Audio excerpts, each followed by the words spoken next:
নমস্কার বন্ধুরা, মালার লাইভ স্টোরিতে সবাইকে শুভ দুপুর। আজ সকাল থেকেই হঠাৎ করে বৃষ্টি আসার জন্য আমার ঘরের সামনেটা অনেকটা জল জমে গেছে। আর এটা আমার বর্ষাকালেও হয়ে যায়, ঘরের সামনে প্রচুর জল জমে যায়।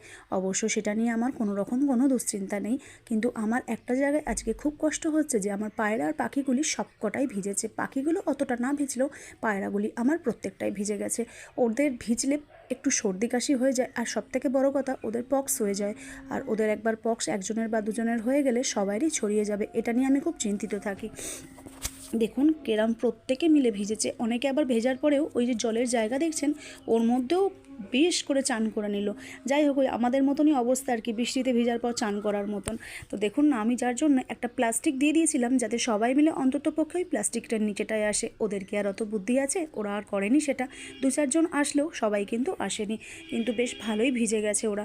জানি না কি হবে, ছেলে আসলেই ওদের বলতে হবে আগে ওষুধ দিয়ে দিতে। দেখুন এখনও সবাই কিন্তু ঝিরঝিরে বৃষ্টির মধ্যে ভিজে যাচ্ছে। তো বন্ধুরা, আমার এই ভিডিও যদি আপনাদের ভালো লাগে অবশ্যই কমেন্ট করে শেয়ার করে দেবেন। কে কোথা থেকে দেখছেন অবশ্যই জানাবেন। এই দেখুন এনারা তো বেশ মনোযোগ দিয়ে ভিজেছে, তার সঙ্গে আমার পাখিদের তবু মাথার ওপর সেট রয়েছে। ওরা অতটা না ভিজলেও কিন্তু পাশ থেকে ঝাড়টা ঢুকেছে। বৃষ্টিটা এমন হঠাৎ করে এসে গিয়েছিল, আমি যে কোনো রকম প্রোটেকশন ওদেরকে আলাদা করে দেবো সেটাও আমি আর একা হাতে পেরে উঠিনি। তো যাই হোক, মোটামুটি সবাই একটু আধটু ভিজেই গেছে। ছেলে আসলে বলে দিতে হবে একটু ওদেরকে ওষুধ দিয়ে দিতে, যাদের ওদের সর্দি কাশিটা না হয়। তো বন্ধুরা, এখন এখানেই রাখছি, দেখা হচ্ছে নেক্সট কোনো ব্লগে। যদি আমার চ্যানেলটা ভালো লাগে শেয়ার করে সাবস্ক্রাইব করে দেবেন। টাটা।